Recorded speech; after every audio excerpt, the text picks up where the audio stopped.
네, 안녕하세요. 기태쌤입니다. 여러분도 이제 등교가 일주일 정도 남았죠. 물론 지금 어떻게 될지는 아직 확실치 않아요. 1학기 때랑 좀 비슷한 상황이에요. 1학기 때도 곧 보겠죠 했는데 계속 밀려가지고 한참 뒤에 우리가 만나게 됐잖아요. 근데 이번에는 시험이 얼마 안 남았기 때문에 한번 우리가 또 현장에서 수업을 들어야 될 텐데 많이 걱정입니다. 그래도 여러분들이 온라인 강의를 열심히 들으시면은 뭐 시험 공부하는데 전혀 지장이 없을 거라고 제가 믿고요. 잘 듣고 계시겠죠? 자, 그럼 오늘 수업도 우리 한번 열심히 시작을 해보도록 하겠습니다. 자, 시작하시죠.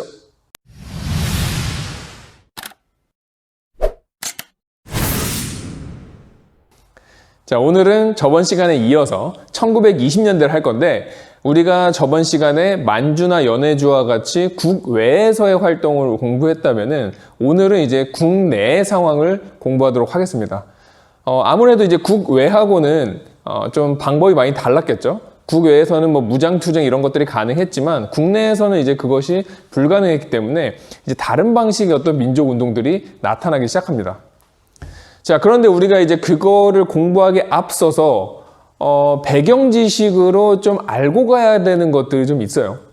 제가 예전에도 이제 수업하면서 사회주의 얘기 나올 때마다 나중에 설명을 해주겠다라고 계속 이제 제가 뒤로 밀었었죠. 그걸 이제 오늘 설명을 하게 될 텐데 이 내용은 직접적으로 시험에 나오는 내용은 아닙니다.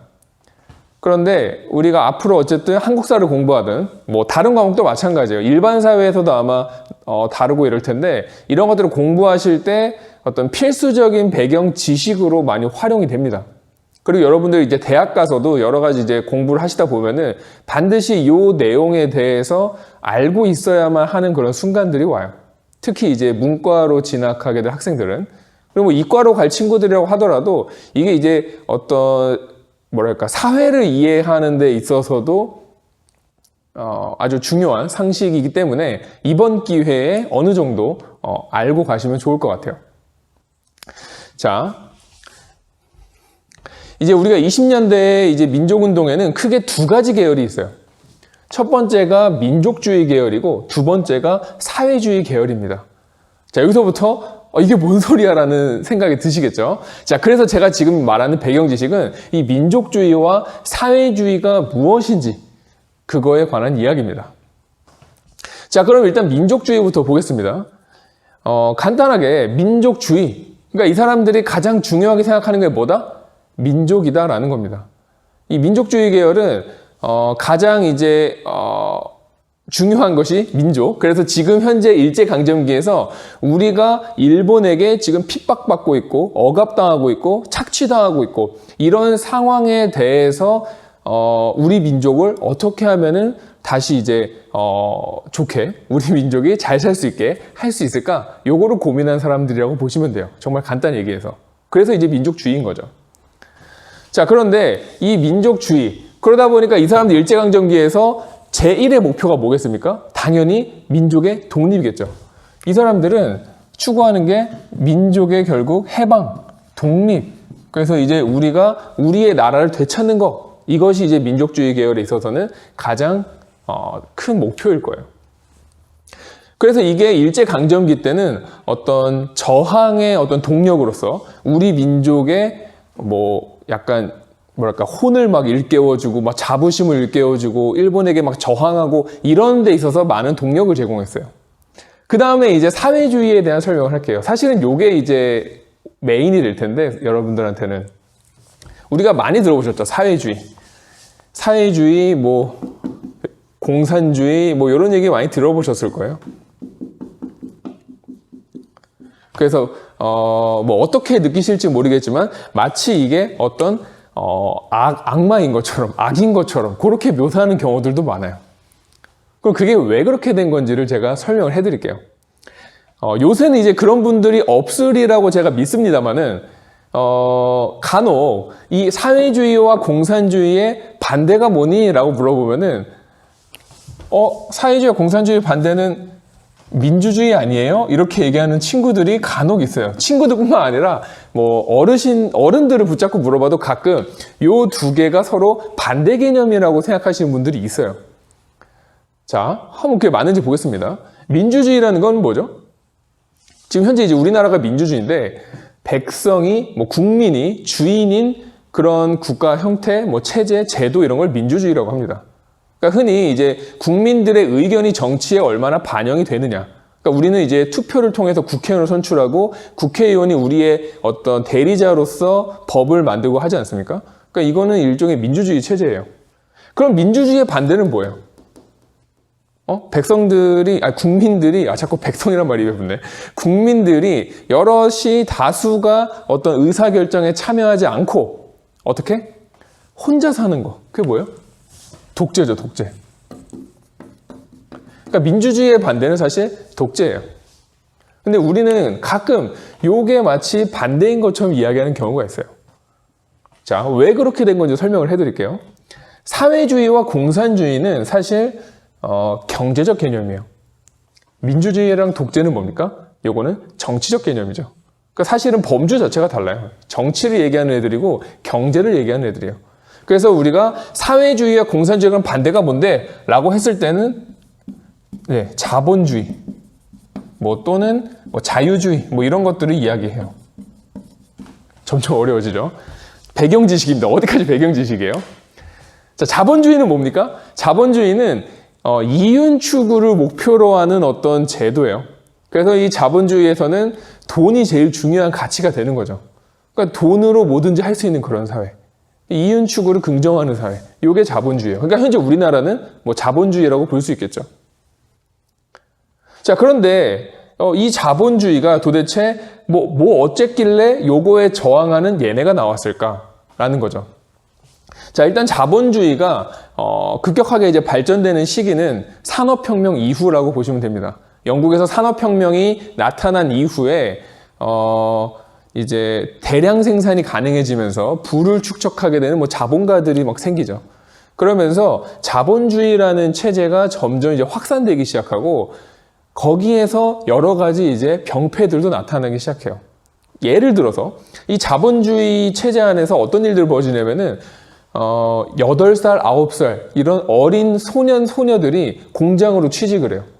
그래서 그 나이에 벌써 막 하루에 12시간씩 노동을 합니다. 그러고 나면은 겨우 먹고 살 만큼의 임금을 줘요. 왜냐하면 자본가들은 임금을 적게 줄수록 돈을 많이 버니까. 그런 식으로 이 자본주의라는 체제가 처음 등장했을 때는 공장을 가진 흔히 우리가 이제 어떤 자산가라고 자본가, 자산가 이렇게 얘기를 하는데 그런 사람들이 노동자들에게 아주 최소한의 돈만 주고서 돈은 자기가 다 벌어갔다라는 거예요. 그러니까 그 사람들은 열심히 일을 하지만 자신의 생활이 더 이상 개선이 되지 않는 그런 상황이 된다라는 거죠. 그래서 그거를 이건 아니다 라고 이제 생각했던 사람이 바로 마르크스예요. 점점 내용이 어려워지는데 어디까지나 배경 지식. 이 마르크스는 본인이 이제 역사 공부를 되게 열심히 해가지고 서양의 역사를 보니까 역사는 발전 단계가 있더라라고 이야기를 합니다. 그러면서 필연적으로 그 발전 어떤 과정에 있어서 자본주의는 결국에 무너질 거라고 봤어요. 그리고 이 자본주의가 무너지고 난 사회에 오는 새로운 체제가 이 사회주의, 공산주의라는 겁니다. 자, 무슨 얘기냐면은 마르크스가 보니까 노동이라는 건 되게 중요한 거예요. 노동은 되게 신성하고 아주 소중한 건데 노동에 대한 대가가 제대로 주어지지 않고 있다는 거죠. 마르크스가 봤을 때는. 왜? 이 자본주의 체제에서는 공장을 가진 사람들, 그 다음에 토지를 매우 많이 가진 사람들, 이 사람들은 굳이 일을 많이 안 한다는 거예요. 일을 하지 않고 다른 사람을 시키죠. 근데 돈은 누가 더 많이 가져가요? 그 사람들이 더 많이 가져간다는 거예요. 이 자산가들이. 그러니까 이거는 마르크스가 봤을 때는 매우 불합리하다, 공정하지 못하다라고 본 겁니다. 그러니까 우리가 지금도 건물이 있다 이러면 그 사람은 일을 전혀 하지 않아도 한 달에 임대 수익만으로도 저 같은 사람들의 어떤 한 달 벌이가 뭡니까? 거의 1년 벌이를 한 달 동안에 벌고 있어요. 그럼 사실 조금 이거 좀 그렇다 이런 생각이 전 들 수 있지 않겠습니까? 그러니까 마르크스는 그렇게 본 거예요. 일하지도 않는 놈들한테 왜 저렇게 돈을 많이 주냐. 그래서 어떻게 해야 된다? 결국에 걔네들이 부를 축적할 수 있는 이유는 생산수단을 갖고 있기 때문이죠. 그러니까 생산수단이라는 건 아까 얘기했듯이 뭐 공장이라든지 뭐 토지라든지 이걸 갖고 있기만 하면은 내가 굳이 노동하지 않아도 돈을 벌 수 있다는 거예요. 그래서 마르크스는 이것들을 전부 다 어떻게 해야 된다? 국가가 소유해야 된다라고 본 겁니다. 그럼 그 사람들한테 적절한 어떤 이윤을 배분하겠다라는 거죠. 그게 사회주의입니다. 근데 여기서 좀 더 발전한 게 공산주의예요. 공산주의에서는 아예 사유재산 자체가 존재하지 않아요. 되게 과격하죠. 근데 이게 지금 우리가 지금의 관점에서 생각하면은 좀 이상한데? 그럼 나의 어떤 뭐 자유가 없는 거야? 내 재산이 없다는 건 뭐 내가 내 돈 가지고 뭐 하고 싶은 거 못 한다는 거야? 이런 생각 우린 들잖아요. 우린 그런 사회에 익숙해져 있으니까. 근데 이 당시로 한번 가보세요. 이 당시 사람들은 하루에 한 끼를 먹을까 말까 하는 사람들입니다. 그러니까 내가 내일도 과연 뭐 잘 살아갈 수 있을까? 이게 하루하루가 고통인 사람들이 너무나도 많았던 거예요. 그런 사람들한테 마르크스가 야, 우리가 연대해가지고 이 자본가, 이거 갖고 있는 애들, 공장주, 그 다음에 뭐 지주, 이런 사람들 때려 부수고 우리의 세상을 만들어야 돼. 우리가 모두가 평등하게 나눠가는 세상을 만들어야 돼. 라고 말을 했다라는 거예요. 그러면은 당연히 그 시대 사람들은 이 말이 어떤 구원의 메시지처럼 들릴 수밖에 없는 겁니다. 그래서 이 사회주의와 공산주의는 아주 급속도로 퍼져나가기 시작해요. 그럴 수밖에 없죠. 너무 매력적인 이론이니까. 그리고 이게 우리나라에 언제 들어오냐면은 바로 3.1운동 즈음 해가지고 우리나라에 들어오기 시작한다는 거예요. 러시아를 통해서. 당연히 우리나라의 어떤 무산자 계급들, 재산이 없는 사람들도 여기에 매우 공감을 하면서 공부를 하고 뛰어들고 했다라는 겁니다.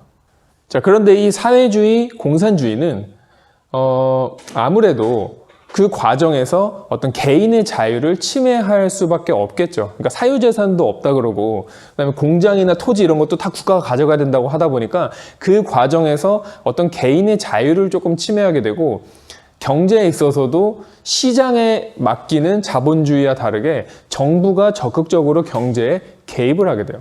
그래서 이게 자유주의하고는 조금 반대된다라고 보는 겁니다. 그러니까 자유주의는 어떤 개인의 자유를 계속해서 이제 지켜주고자 하는 그런 움직임이니까. 자, 그러다 보니까 정부의 힘이 어떻게 되겠어요? 아무래도 이런 자본주의, 자유주의 체제에 비해서 조금 더 강해집니다. 정부가 다 할 수 있으니까. 그래서 이게 결국에는 독재로 흘러가는 경우가 많았죠.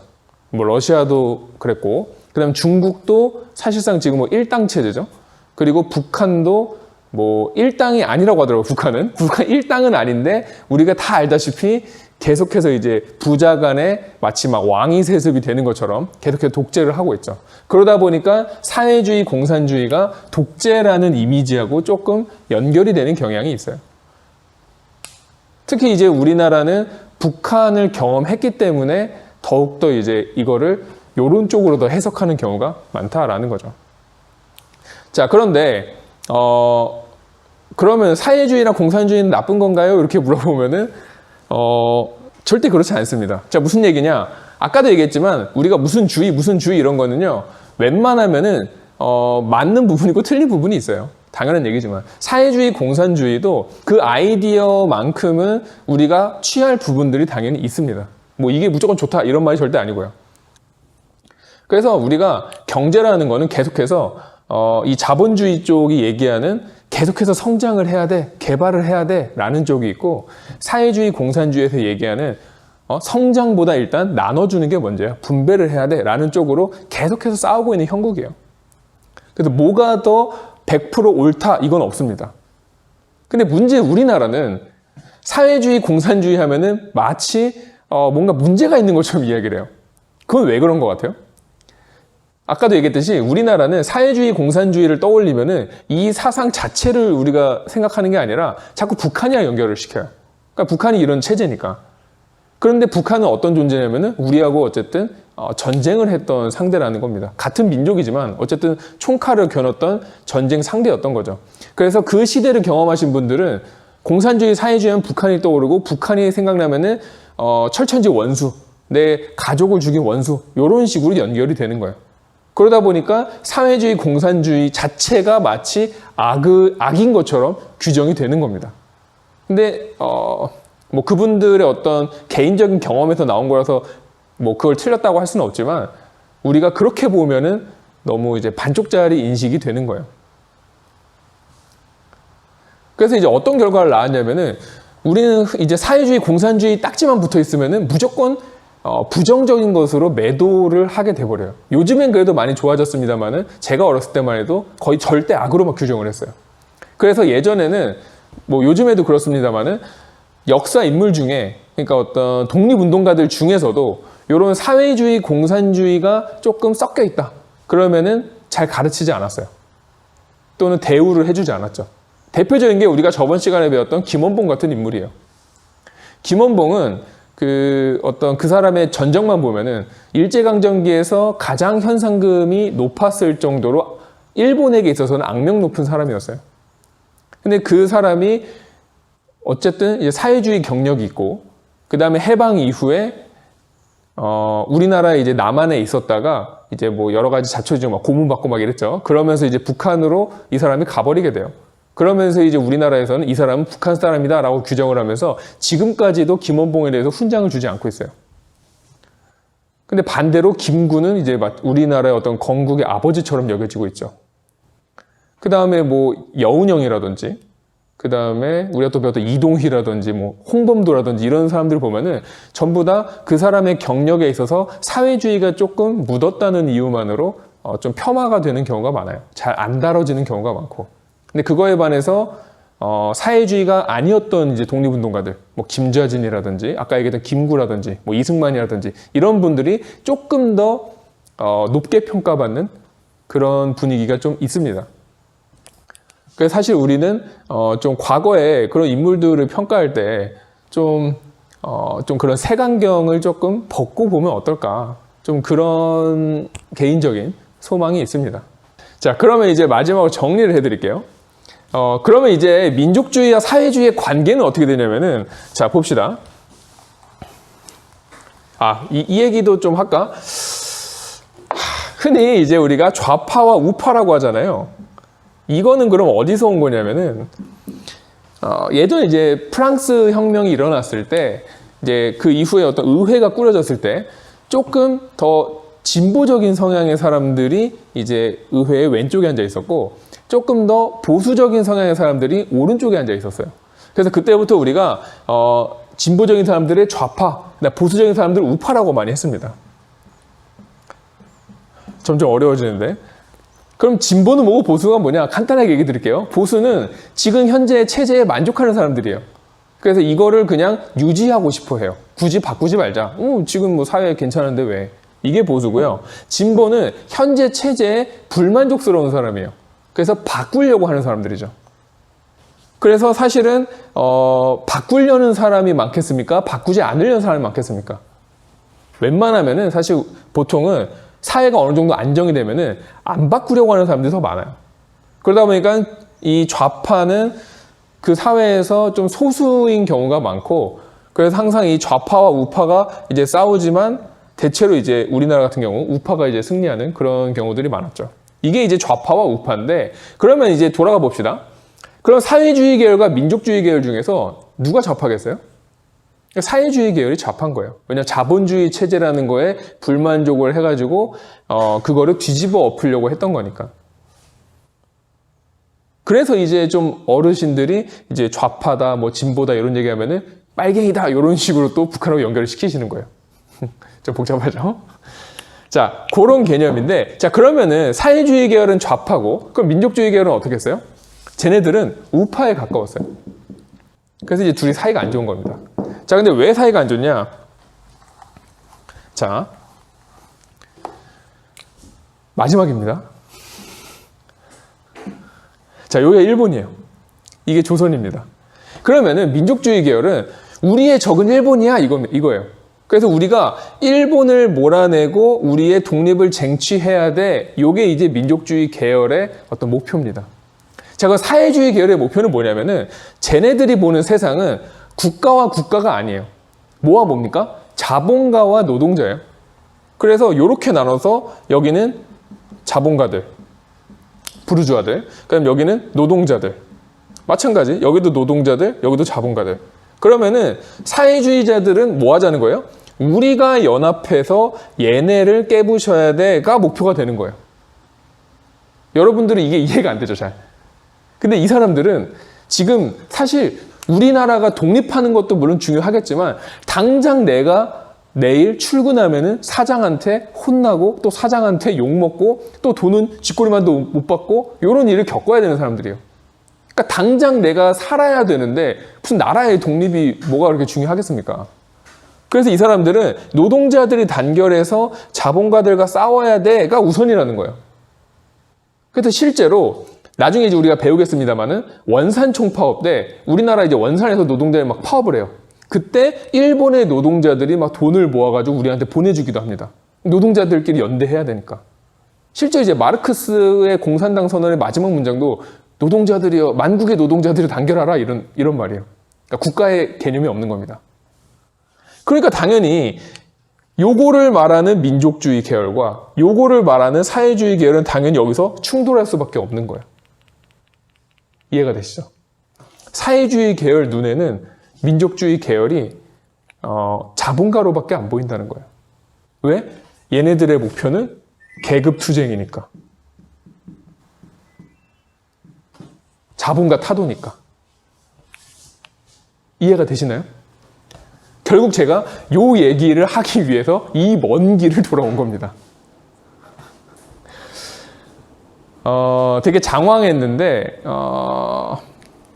잘 이해하셨길 바라고. 사실 온라인 강의가 아니었으면 아마 이것만 가지고 제가 1시간을 수업했을 수도 있어요. 그만큼 중요한 개념이고 그만큼 여러분들이 어떤 역사를 이해하는 데 있어서 어떤 사회를 바라보는 데 있어서 반드시 좀 알아둬야 될 상식입니다. 더 깊은 얘기는 개인적으로 이제 물어보시고요. 자, 그래서 왜 사회주의 계열과 민족주의 계열이 서로 어떻게 생각을 했는지를 이해하시면 돼요. 자, 그럼 이제 이해했다고 생각하고 요거 진행하겠습니다. 여러분들 이해한 거예요. 자, 그럼 이 민족주의 계열은 민족의 독립을 해야 돼요. 근데 이 사람들이 예전에 우리 배웠던 애국계몽운동 혹시 기억납니까? 제가 이제 사회진화론의 영향을 받아가지고 우리 민족의 어떤 역량을 먼저 길러야 돼. 우리가 어쨌든 사회진화론에서 적자가 생존하는 거기 때문에 우리가 적자가 돼야 돼 라고 주장을 했던 그 계열을 이어받아서 실력을 먼저 양성해야 돼 라고 주장을 한 거예요. 그 실력 먼저 양성하고 어느 정도 우리 실력 되면은 그 다음에 이제 독립을 하자. 그럼 어떻게 실력 양성할 건데? 자, 어떻게 합니까? 기억나십니까? 산업과 교육. 그때도 마찬가지죠.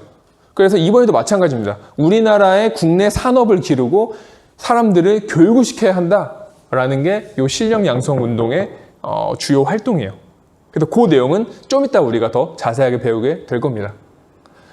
자, 그런데 이런 실력 양성 운동이 시간이 흐르면서 사실 성과를 그렇게 보이지 못했어요. 당연하죠. 사실 이런 활동들이 바로바로 성과가 나타나는 그런 활동들은 아니니까. 자, 그러다 보니까 이 민족주의 계열이 둘로 갈라지게 됩니다. 자, 어떤 애들이 나오냐면은 타협적인 민족주의가 나와요. 타협적이다. 그럼 여기서 말하는 타협의 상대는 누구겠어요?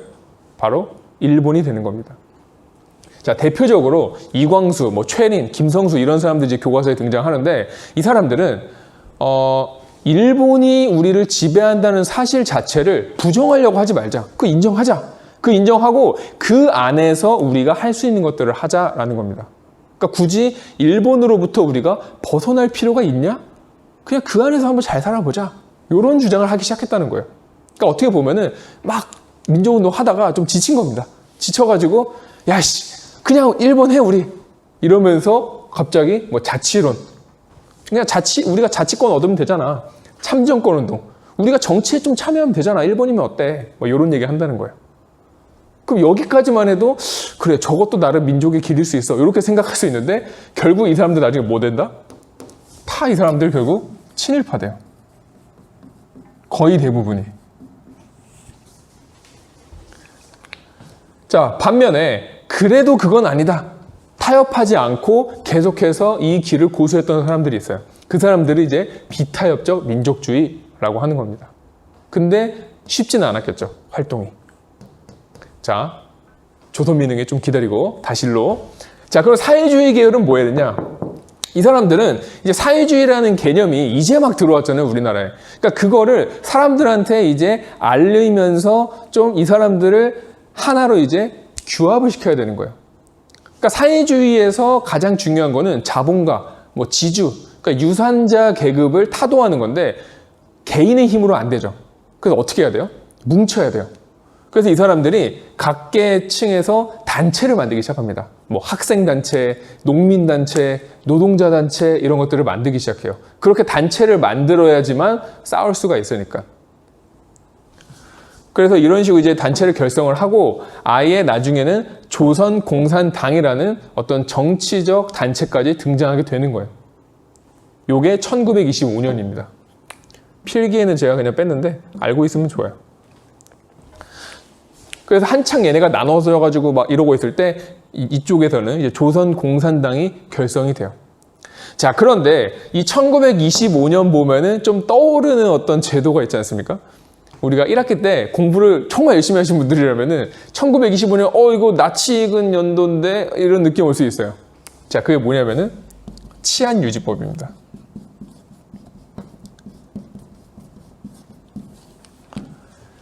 기억나시죠? 어떤 일본의 그 제도, 그러니까 체제를 부정하는 사람들을 잡기 위한 거예요.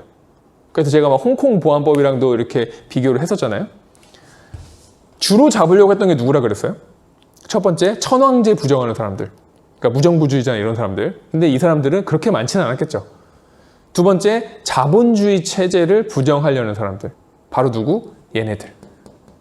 그래서 사실 치안유지법은 사회주의자, 공산주의자들을 잡기 위한 제도라고 보셔도 무방해요.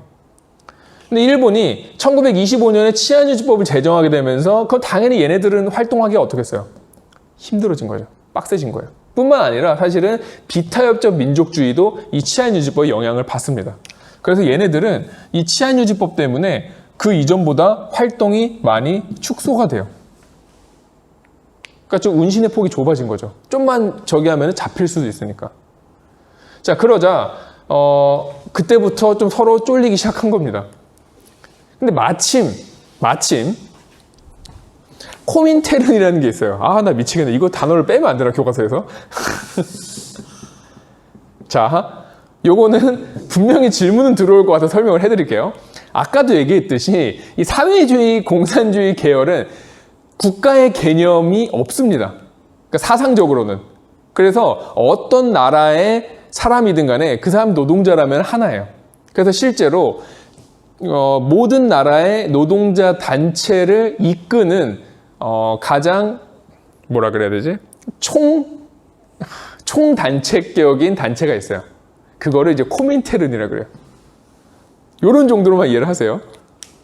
각 나라에 공산당이 있을 거 아닙니까? 그 공산당들에게 명령을 내리는 곳이 이 코민테른이에요. 근데 이 코민테른이 어떤 중국이라든지 뭐 우리나라라든지 이런 상황들을 이렇게 쭉 보니까 야, 너네는 지금 계급 투쟁을 하기 위해서라도 일단 얘네들하고 먼저 손을 잡는 게 나을 것 같아. 이런 얘기를 한 거예요. 왜냐하면 지금은 너무 일본의 어떤 압박이나 억압이 강하기 때문에 일단 그거를 먼저 벗어나야겠어 라고 이제 제안을 한 거예요. 그래서 실제로 중국에서는 공산당 정부인 중국 공산당과 그 다음에 민족주의 계열인 국민당이 손을 잡게 되는 일명 국공합작이라는 게 이루어져요. 그러니까 중국에서도 이제 그런 분위기가 나오고 그러면서 이제 만주나 연해주 지역에서도 야, 우리도 뭐 하나로 합쳐야 되지 않을까? 이런 분위기 나온다고 제가 했었죠. 저번 시간에 민족유일당 운동. 이게 국내에서도 활발하게 논의가 된 거예요. 자, 그 상황에서 이 비타협적 민족주의자들이 그래, 우리 사회주의자들하고도 함께 할 수 있어. 너네 올라면 와. 함께 하자. 라면서 만든 단체가 조선민흥회라는 단체예요. 여기에는 실제로 일부 사회주의자들이 섞여 있습니다. 그러니까 먼저 얘네들 어떻게 보면은 조금 이제 떡밥을 던진 거예요. 슬쩍. 우리 사회주의랑도 같이 할 수 있을 것 같은데 이러면서 살짝 지금 좀 이렇게 떡밥을 준 겁니다. 그러니까 이제 사회주의 계열 쪽도 지금 쫄리잖아요. 애들도 씨앗유지법 때문에 힘들다고. 그러니까 그거 떡밥 보자마자 바로 이제 덥석 본 게 정우의 선언이에요. 정우의 선언은 이제 사회주의자들이 모여가지고 그래 우리 이 민족주의자들이 아주 그 나쁜 부르주아 계층이라는 거 알지만 우리가 결국에 도달해야 될 목표에 있어서 과정쯤으로 생각하자. 쟤네들하고 손잡는 거는 일종의 과정이야 라는 생각으로 말한 게 정우의 선언이에요. 그러니까 결국은 뭡니까? 얘네가 야, 나 너네랑 손잡을 수 있어 그랬더니 얘네가 야 손은 잡지만 잠깐이다 이러면서 선언을 한 거예요. 그래서 요걸로 탄력을 받아가지고 만들어진 단체가 바로 신간회라는 단체입니다. 이게 1927년이에요. 아주 중요한 단체입니다. 제가 저번 시간에도 그런 말 살짝 드렸는데 사실 요 민족주의 계열과 사회주의 계열은 손을 잡을 수가 없어요. 그냥 사상적으로 둘이 충돌하기 때문에. 그런데 이제 힘들어지니까 이제 활동이 어려우니까 어려운 시기에 결국 둘이 손을 맞잡게 된 거예요. 그래서 사실은 되게 의미가 있는 단체고 오늘은 이제 안 합니다. 다음 시간에 이제 활동을 볼 텐데 시험에서도 자주 다루는 그런 단체예요. 우리나라에서 이 일제강점기에 있었던 단체들 중에 가장 규모가 컸고 어쨌든 중요한 단체입니다. 근데 오래 가지는 못했겠죠. 그래서 실제로 27년에 만들어졌지만 31년에 결국에는 이제 해소가 돼요. 뭐 해산인데 굳이 교가 또 해소라는 이상한 말을 써요. 그리고 이때 이제 교과서에 잠깐 나옵니다만은 자매 단체로 있었던 게 근우회라는 단체예요. 근우회는 여성 단체인데 우리가 흔히 이제 어떤 독립운동의 역사를 항상 남성 중심으로 이렇게 서술하는 경향이 있는데 여성들도 계속해서 독립운동을 하고 있어요. 단체들도 많고. 근데 거기도 역시 사상에 따라서 나눠져 있습니다. 근데 이 여성 독립운동가들도 사상에 상관없이 우리도 함께 하자라고 해서 나온 게 근우회예요. 그러니까 신간회의 여성 버전이라고 보시면 됩니다. 근데 신간회가 좀 더 크고 근우회는 이제 뜻을 같이 하는 정도라고 보시면 됩니다. 자, 제가 장장 몇 분인지 모르겠는데 되게 긴 시간 동안 제가 설명을 드렸는데 요 흐름을 아셔야 돼요. 요 흐름, 얘네들은 실력양성 운동을 했고 얘네들은 이제 농민과 노동자 단체를 결성했고 하면서 이렇게 막 갈라지고 결국 이렇게 해서 만들어지는 요 흐름 반드시 기억하시기 바랍니다. 물론 이제 아까 제가 처음에 말했던 어떤 민족주의와 사회주의 어떤 개념에 대해서는 그건 외울 내용은 아니에요. 그거는 배경 지식.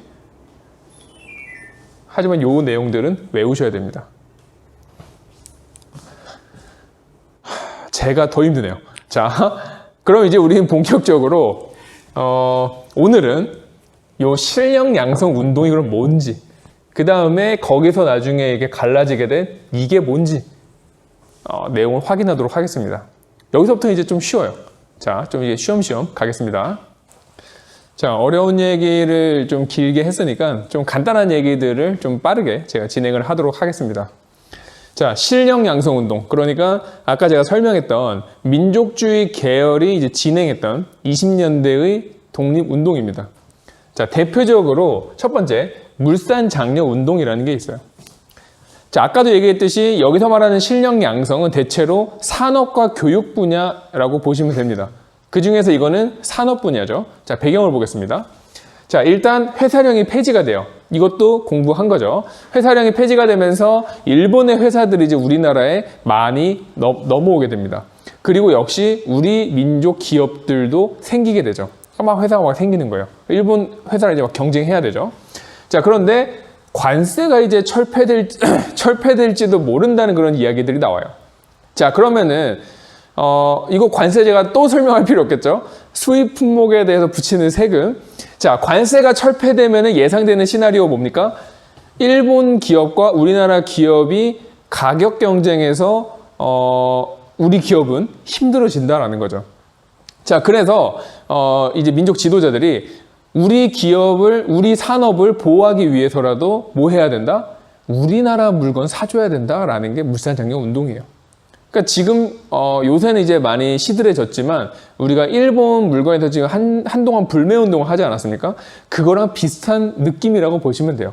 물론 이거는 일본 물건을 사지 말자라는 거에 방점이 찍혀 있지 않고 우리 물건을 사자라는 거에 좀 더 찍혀 있는 겁니다. 자, 그 내용 보시면은, 자, 토산품을 애용하자. 우리나라에서 나온 거 쓰자. 그래서 내 살림 내 것으로. 그 다음에 교과서에 보면 뭐 자스가리 우거든 만가리우 뭐 이런 거 나와요. 그렇게 읽으시는 분은 없겠죠.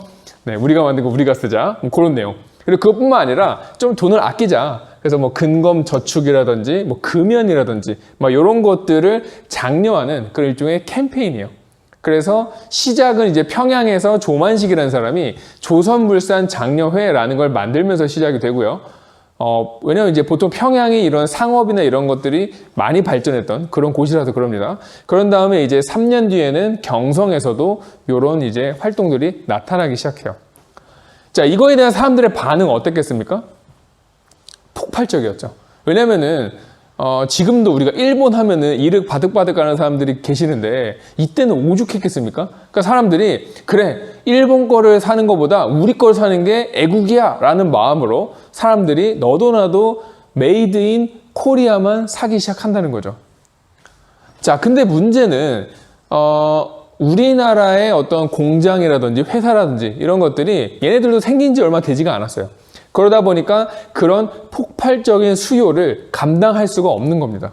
그러니까 너무 빨리 팔리는 거예요. 가게 가가지고 한 구 주세요 이러면은 이미 다 팔렸는데요. 이런 상황이 된다라는 겁니다. 근데 문제는 얘네들이 결국엔 다 장사하는 사람이잖아요. 그러니까 장사꾼이에요. 그러다 보니까 돈을 버는데 갑자기 눈이 돌아가가지고 나쁜 짓을 하기 시작해요. 예를 들어서 일본 제품에다가 겉에 메이드 인 재팬만 메이드 인 코리아로 싹 바꾸는 거예요. 그래서 사람들한테 이거 한국 거예요. 그럼 사람들이 사간다는 거죠. 그러니까 장사꾼들 돈을 벌었겠죠. 거기다가 또는 한국 거라고 하면 다 사니까 무조건 가격을 높이는 겁니다. 어차피 살 텐데 뭐 하는 심정으로 가격을 높여서 팔았던 거예요. 자, 그러다 보니까 사람들이 점점 좀 이상하게 생각하는 거죠. 이거 뭐지? 나는 애국을 하겠다는 생각으로 하는 건데 뭔가 내가 점점 더 손해보는 느낌인데 이런 분위기가 형성이 되는 거예요. 거기에다가 이 민족주의 계열을 별로 좋아하지 않는 누구? 아까 우리 했던 사회주의 계열 쪽에서 막 비판을 해요. 야, 이거 결국에 니들 배불리는 거지 이게 무슨 애국이냐? 이거 완전 그냥 애국 코인 아니냐? 애국을 핑계로 해가지고 사람들 홀려가지고 결국 니들 돈 버는 거 아니냐? 이런 식으로 비판을 하기 시작합니다. 그래서 결국에는 대중들로부터도 점점점 외면을 당하기 시작해요. 그 나중에 이제 흐지부지 됐다라는 거죠. 자, 왜 민족주의 계열과 사회주의 계열의 사이가 안 좋은지 아시겠죠? 보는 관점이 다릅니다. 물론 민족주의 계열이 잘못한 것도 있지만. 자, 두 번째, 이번엔 교육입니다. 자, 밀립대학을 세우자. 그러니까 우리가 우리들의 대학을 만들자라는 겁니다. 국가에서 만들어주는 거 말고. 자, 배경은 뭐냐면은 20년대가 되면서 이제 조선의 교육제도가 바뀌죠. 그래서 우리들도 고등교육을 받을 수 있는 권리를 갖게 돼요. 근데 문제는 대학은 갈 수 있는데 대학이 없어요. 말이 안 되잖아요. 그래서 사람들이 우리도 고등교육기관 필요하지 않겠어? 라는 생각으로 대학교를 만들자라는 운동을 시작한 겁니다. 자, 그래서 뭐 만드는 방법이 뭐 별 수 있겠습니까? 모금을 하는 거예요. 국민들한테 돈을 모아가지고 이런 좋은 뜻이 있으니까 돈을 모아주세요 해가지고 그 돈으로 대학을 만들자라는 거였어요. 그래서 그 당시 구호가 저 이거 볼 때마다 어떤 초딩의 마인드라고 생각을 하는데 1천만 명이 이런 식만 내도 1,000만 원 아니냐? 뭐 이런 식으로 시작을 한 거예요. 보통 이거는 초등학생들이 보통 그냥 어느 날 갑자기 우리나라 사람들이 나한테 10원씩만 줘도 막 이러면서 시작하는 느낌인데 이런 구호를 가지고 이제 시작을 한 겁니다. 그러니까 작은 돈이라도 내서 우리나라 이제 교육에 좀 보태주십시오. 이런 느낌이겠죠. 자, 근데 문제는 일본이 이거에 대해서 매우 좀 방해를 많이 했어요. 일본이 막 방해를 하면서 뭔가 제대로 되지 않은 게 있었고, 근데 그거보다도 사실은 더 큰 문제는 이 당시에 자연재해가 너무 어마어마했다라는 거예요. 그러니까 일단 뭐 도쿄에서 관동 대지진이 있었죠. 그래서 일본에 가 있었던 조선인들이 그 지진을 핑계로 이제 학살을 당하기도 했고, 거기에다가 1925년에 교과서에는 이런 내용이 안 나옵니다만은 역사적인 대홍수가 발생해요. 우리나라에. 홍수가 4차례 발생하는데 지금도 우리 막 여러분들 영상으로 최근에 이제 태풍이나 이런 것들로 이제 피해를 받으신 분들, 수재민들 이런 영상 보면 되게 짠한 것들이 많이 나오거든요. 막 집안에 물건들 막 다 쓸려 나가거나 막 집안에 그냥 아예 통째로 다 무너졌다거나 막 이런 것들을 보면 되게 가슴이 아픈데 이 당시에 홍수가 어느 정도였냐면은 홍수로 인해서 없어진 가옥만 거의 5만여 채가 됐다고 합니다. 그러니까 5만 가구가 집을 잃은 채 거리에 나앉게 된 거예요. 상상이 되십니까? 그러니까 그만큼 국민들이 고통 속에 살았던 시기가 바로 이 시기였어요. 하필이면 1925년. 그러다 보니까 1원조차 낼 돈이 없는 거예요. 이 사람들은. 모금을 어떻게 합니까? 그러니까 당연히 제대로 되지가 않았겠죠. 그래서 결국에 중단이 된 겁니다. 자, 그러자 이제 일본에서는 야, 그냥 우리가 대학 하나 만들어 줄 테니까 이걸로 만족해 라고 해서 만든 게 경성제국대학이에요. 1924년에 경성제국대학이 만들어지고 결국에 이걸로 우리나라의 대학이 세워졌으니까 된 거 아니냐라는 식으로 이제 일본이 우리나라 사람들을 이렇게 무마를 시킨 거죠. 그리고 이게 이제 나중에 이어져서 서울대가 된 겁니다. 물론 그렇다고 해서 가끔 이상한 사람들이 서울대 그거 친일파 학교 출신 아니야? 막 이렇게 얘기하는 사람들이 있는데 그건 아니죠. 그냥 여기서 이제 좀 이게 이어진 것 뿐입니다. 어쨌든 이런 게 있었다라는 거. 그래서 이 두 개가 1920년대에 가장 대표적인 실력 양성 운동이에요. 그래도 민족주의 계열이 뭐 하는 양반들인지 조금 느낌이 오시죠? 자, 그 다음에 세 번째로는 문맹퇴치 운동이라는 게 있는데 요거는 시기적으로 보면은 얘네들하고는 좀 다릅니다. 그러니까 보시면 알겠지만 뭐 여기 제가 써놨죠, 연도를. 뭐 29년, 31년 이렇게 되어 있는데 대체로 30년대 초반에 왕성했다고 보시면 돼요. 그래서 그거 좀 주의하셔야 되는 시기가 완전히 다릅니다. 자, 문맹퇴치 운동은 말 그대로예요. 일단은 가장 기초적인 교육을 먼저 하자라는 겁니다. 그러니까 예를 들어서 예를 드는 건 아닌데 아까 전에 이 밀리대학 설립운동 같은 경우에도 대학을 만들자라고 하지만 사실상 대학에 갈 수 있는 사람들이 얼마나 됐겠습니까, 그 당시에. 그러니까 사회주의자들 이것도 되게 그래서 비난을 했어요. 야, 대학교 생각하면 결국 니들이 가는 거 아니냐. 일반 대중들은 지금 뭐 한글도 모르는데 무슨 이런 얘기를 많이 했다고. 그러다 보니까 이 문맹퇴치 운동은 그래, 아예 기초적인 것부터 우리가 하자라고 해서 시작을 한 거고, 그래서 가장 어떻게 보면 지식 수준이 떨어진다고 볼 수 있는 농촌을 계몽시키기 위한 그런 활동이었다라는 겁니다. 주로 이제 언론사들이 여기에 많이 투신을 했고, 조선일보는 이른바 문자보급 운동이라 그래서 정말 한글을 기본부터 가르치는 그런 활동들을 했다라는 거죠. 그 다음에 이제 동아일보의 경우에도 브나로드 운동이라는 게 있는데, 브나로드는 이제 농민 속으로 뭐 이런 뜻이에요. 브가 약간 전치사고 나로드가 농민 이런 의미의 러시아어인데 거기서 나온 거고, 아마 여러분들은 중학교 때 그 시문의 상록수라는 소설을 분명히 읽으셨을 거예요. 모른다는 분들은 공부를 안 한 겁니다. 분명히 있어요, 그 교과서가. 거기 그 내용이 정확히 이 브나로드 운동의 모습을 보여주고 있죠. 그래서 이제 농촌에 가가지고 뭐 어린애들부터 해가지고 나이가 많은 분들까지 해서 이제 막 각야거결을 막 가르치고 막 했던 그 이야기. 그래서 뭐 그런 활동입니다. 근데 그러다가 이제 요게 점점 약간 민족의식을 고취시키는 그런 분위기로 좀 흘러요.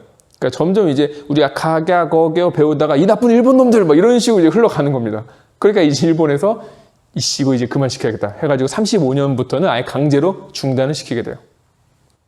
아시겠죠? 자, 그래서 이런 이제 여러 실력 양성 운동들이 있는데, 그럼 이 실력 양성 운동에 대해서 우리가 평가를 해보겠습니다.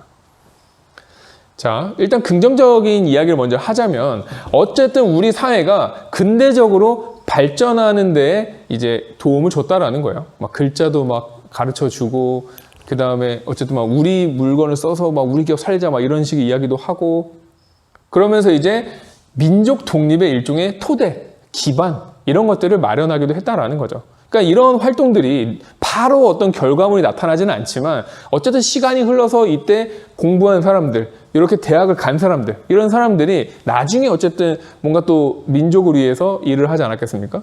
그래서 그런 이제 긍정적인 면은 있다, 이렇게 보는 거예요. 다만 이제 부정적인 것도 있겠죠. 한계, 첫 번째, 일제가 허락하는 데서만 활동을 해요. 그러니까 무슨 얘기냐면은 뭐 독립을 위해서라면 가끔은 좀 일본이 하지 말라는 것도 좀 하고 좀 불법적인 일도 좀 하고 그러면서 이제 일본과 싸워야 되는데 그게 아니라 야 너네 여기서 놀아. 일본이 딱 이렇게 해주면은 그 안에서만 놀았다는 거예요. 나갈 생각을 안 하고. 그러니까 아무래도 좀 활동의 뭐 강도랄까 뭐 내용이랄까 이런 것들이 조금은 아쉬운 면이 많아요. 조금은 좀 더 해야 되는데 좀 아쉬워요. 그냥 두 번째 사실 이런 실력 양성 운동의 취지가 뭡니까? 우리가 지금 실력이 부족하니까 일단 실력을 기르고 그 다음에 독립을 하자. 그러니까 어떻게 보면은 독립을 약간 유예시킨 거예요. 그러니까 당장 못한다. 실력부터 기르자. 그런데 문제는 그게 언제라는 거예요, 도대체. 계속 실력만 주구장창 키우는 거예요. 실력. 야, 독립 언제? 일단 실력 막 계속 이러고 있는 거예요. 그러니까 이거는 아무래도 결국에 이제 독립이라는 큰 목표가 점점 이제 잊혀진 거 아니냐? 막 이런 식의 이야기들이 나올 수밖에 없었다라는 거죠. 자, 그리고 실제로 이제 이런 과정에서 등장하게 되는 게 아까 처음에 제가 얘기했던 타협적 민족주의자들이라는 겁니다. 이런 생각을 가지고 있다가 그쪽으로 완전 빠져버린 사람들이에요. 문제는 이 사람들이 나중에 가면 대체로 다 거기서 끝나는 게 아니라 적극적인 친일 행위로까지 나아간다라는 거예요. 그래서 이 타협적 민족주의자들은 비판을 받는 겁니다. 자, 그러면 오늘 강의도 길었는데 수고하셨고 다음 시간에는 우리가 아까 전에 만들어진 단계까지만 본 신간회 있죠? 그 신간회의 활동 내용을 보도록 하겠습니다. 그러니까 이제 교과서상으로 신간회의 배경 있잖아요. 요거는 이미 제가 다 설명을 한 거예요. 그럼 읽어보세요. 이미 다 한 겁니다. 그래서 다음 시간에는 바로 활동으로 넘어가도록 하겠습니다. 자, 수고하셨습니다. 안녕.